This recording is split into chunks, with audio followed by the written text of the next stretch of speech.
First of all, happy Women's Day to everyone, irrespective of the gender. Happy Women's Day to not only to the women at large, but also to the men who had the right conscience and who believed in them. Also to the naysayers and the critic.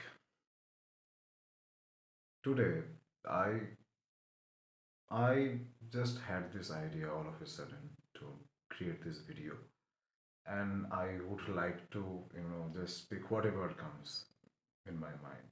So pardon if I make any mistakes. It is very, I'm very unprepared right now.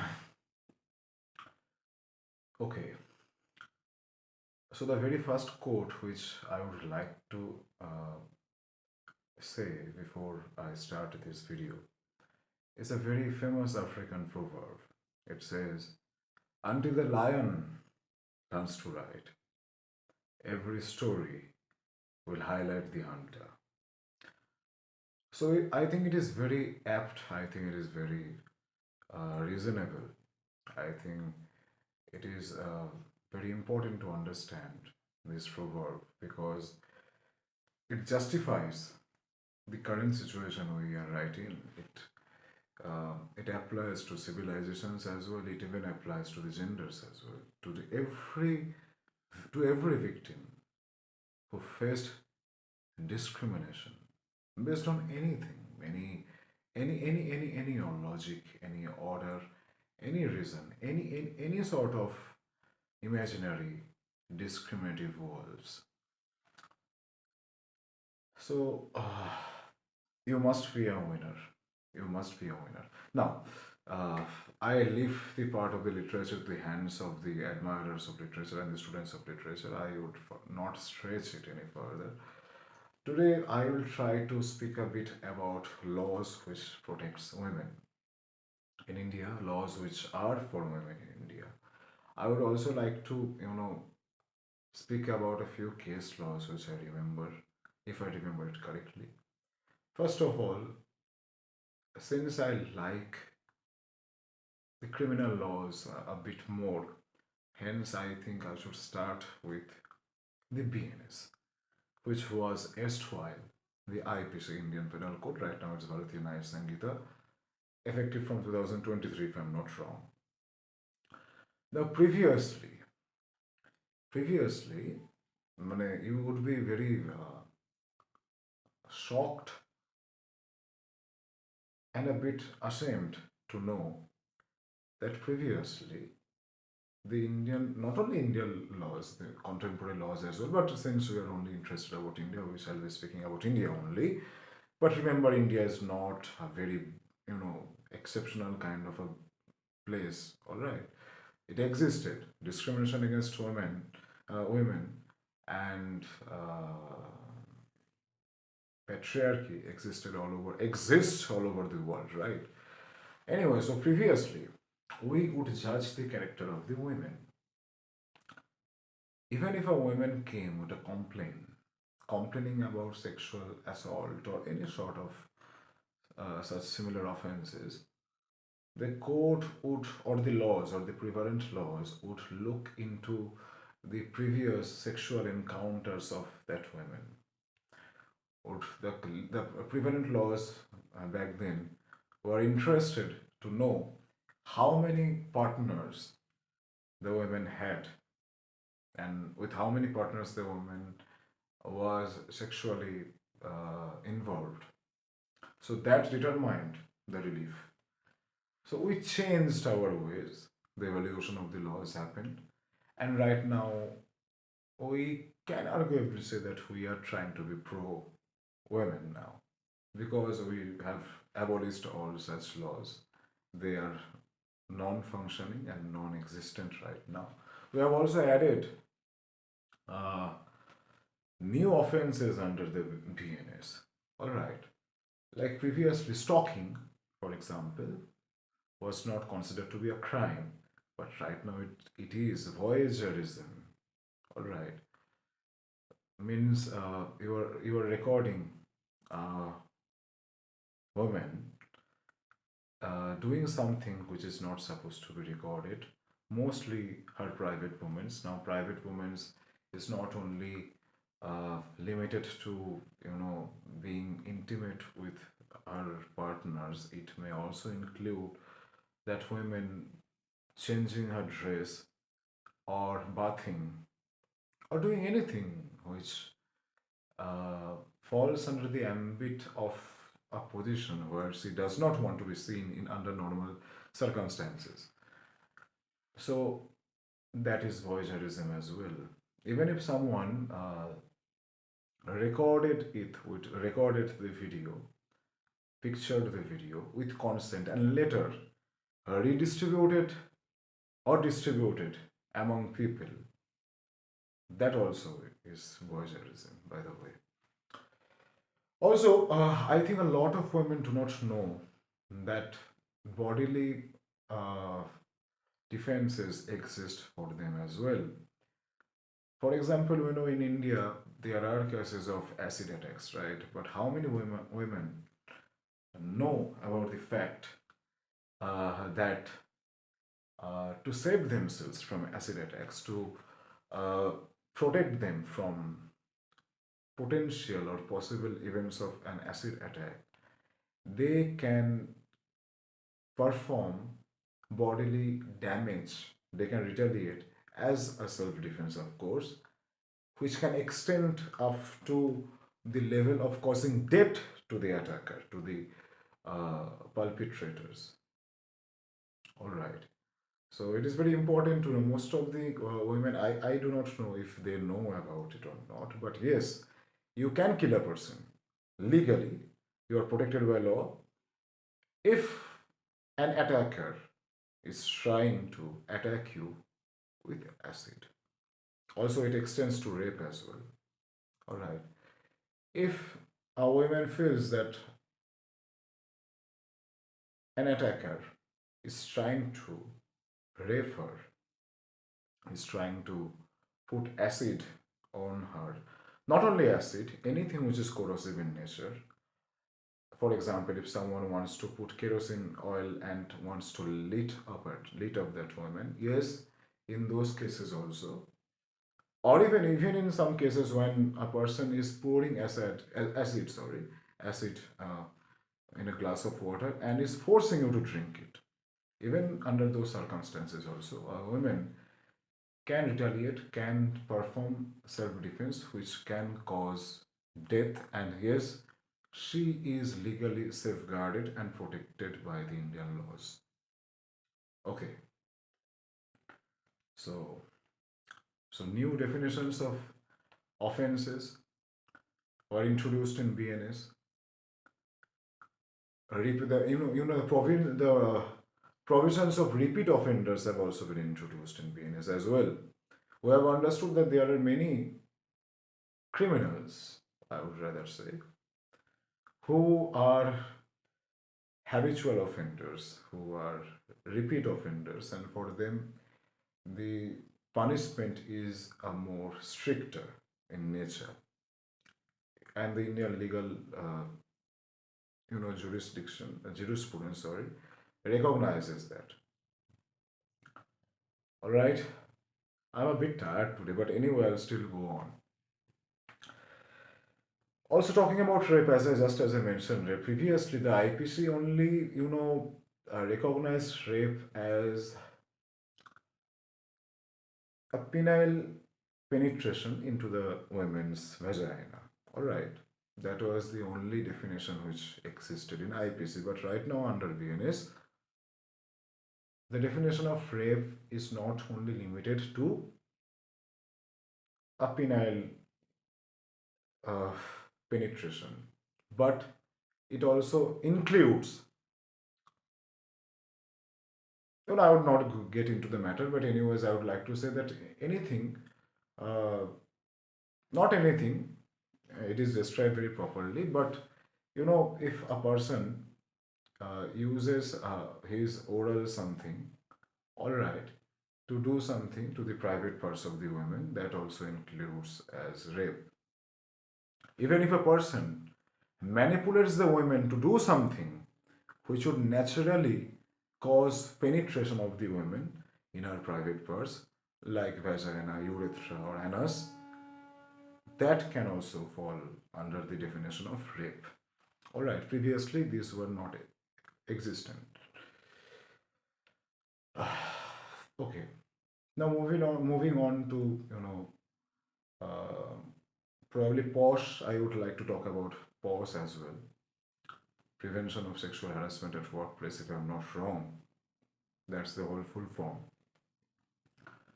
POSH. Now, one of the many of you may not know that there exists a specific law to protect women at their workplaces. Now, does that only mean that it only includes women who are an employee at government sectors? No, it also includes women working at private institutions as well. Does that only mean that it is included to only employees, both government and non-government, that is uh, private sectors? No, it also extends to unorganized sectors as well. If a woman is working in any unorganized sector, doing manual labor, working as a house help in any household, and faces sexual harassment, that too falls within the ambit of POS. And there are specific laws which are there to safeguard them. There are specific laws which are there to protect them. And yes, they can seek protection.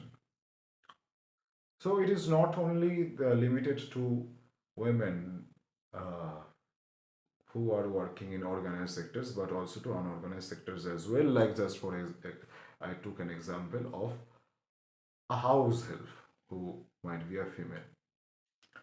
The employer is not necessarily have to be a man. The employer can be, the offender can be a woman as well.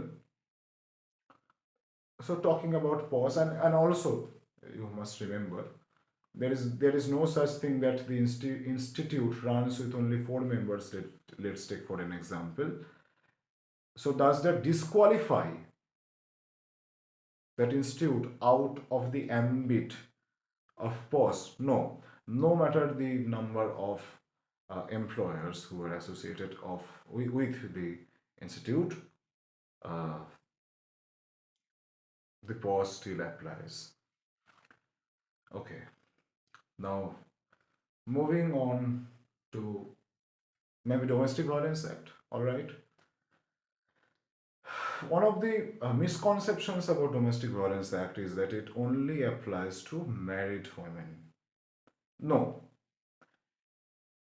it applies to women at any domestic household. All right. So when a woman marries, her family extends to the family of her husband. It includes her husband and her in-laws as well. So let's take for an example. A husband dies, and suddenly the in-laws wants to throw that woman outside the house. No, they can't do that. All right. Suddenly, maybe the in-laws can say that yes, our son died, so our relationship with you died too, and so we are at a free hand of insulting you, causing you mental stress and trauma. No, it still applies. The Domestic Violence Act still applies. Now, I think most of the people might know about it because there is a ruckus about it. There are heavy debates which usually uh, go on. Sorry, but let's not talk about those right now. But let us talk about something which the most of the people may not know.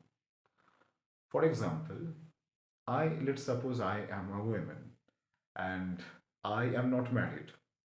All right, and my family, maternal family, paternal, maternal, whatever, family, uh, is forcing me to marry.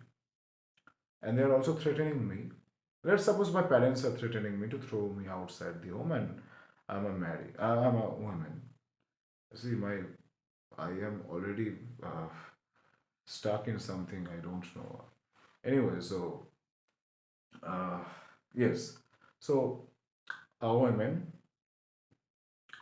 who is unmarried and her parents are threatening her to marry, otherwise they would throw her outside the home, and it is causing her mental pain, humiliation, cruelty, mentally.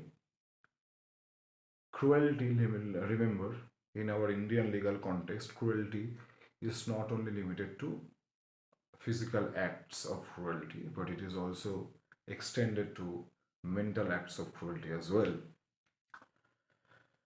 So, uh, they can't cause you any mental cruelty. You are protected under Domestic Violence Act. All right.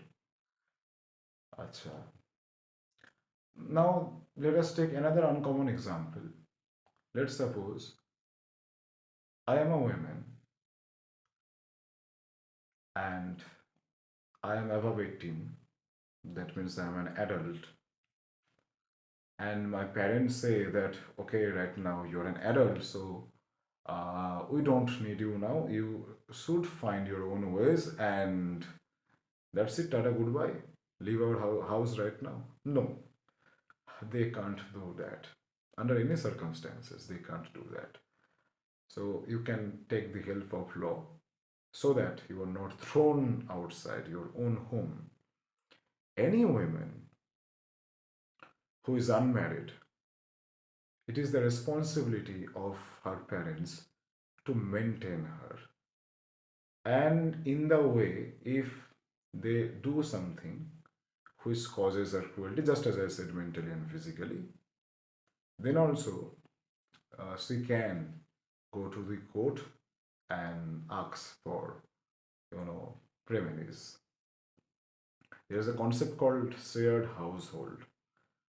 Okay, so the court can even order for that as well. Like they can order for you to have a separate section within the house, and they can also order for injunction where your parents may, it is not about may, should not, uh, cross those limits and get into your privacy. All right, if they are causing you cruelty, the court can order injunctions as well. So I think I spoke about POS. I think I spoke about domestic violence. I think I spoke about BNS. There are also laws like juvenile justice.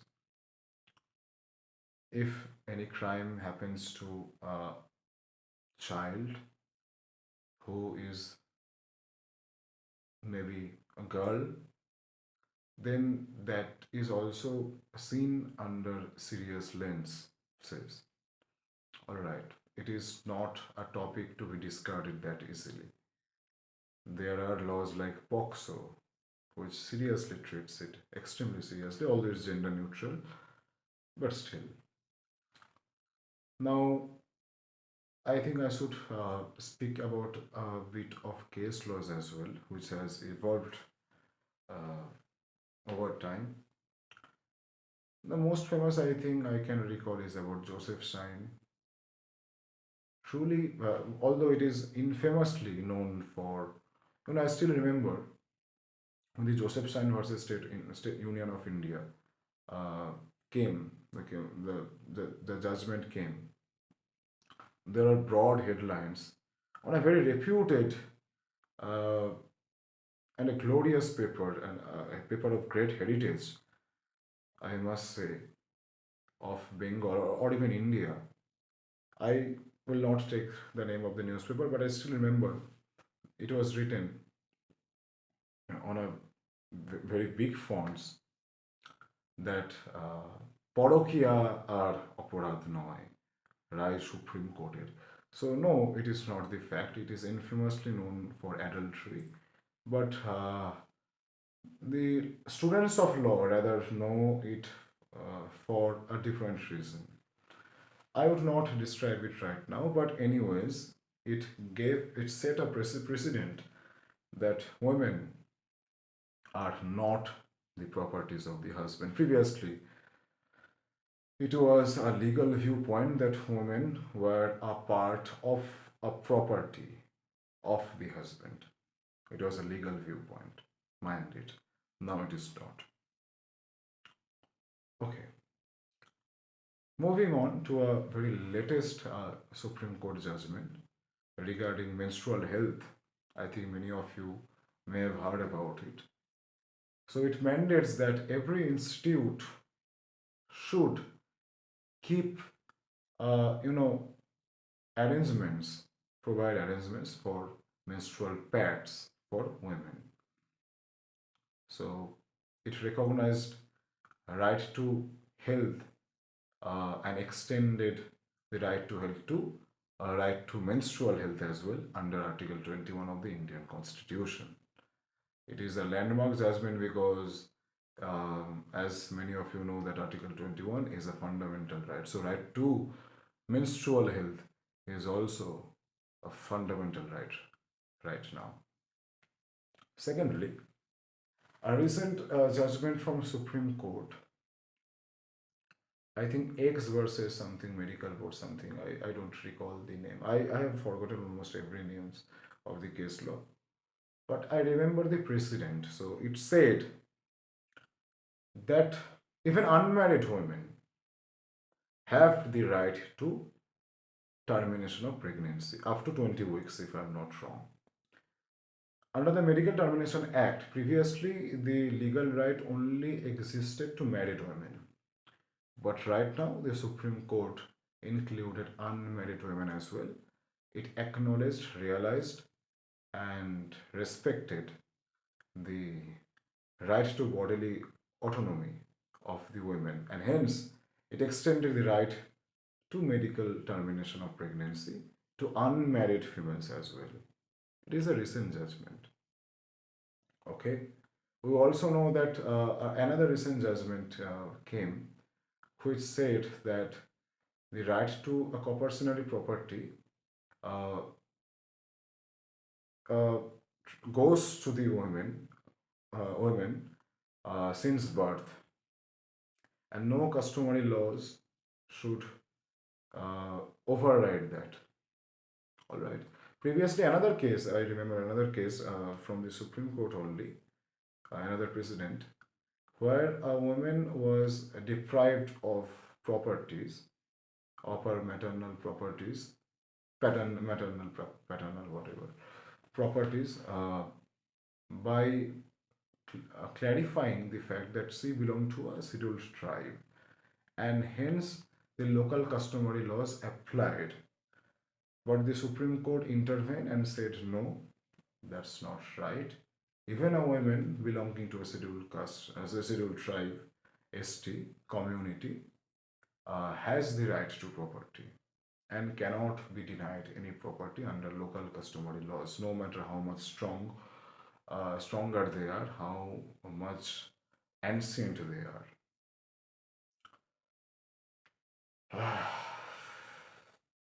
And what more should we add?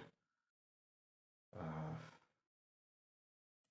I can't recall any, so I think I should end the video right here. Thank you, everyone. Thanks for tolerating me. I'm a bit tired, but I think I fumbled at a few places, but I think you can forgive that. Thank you so much.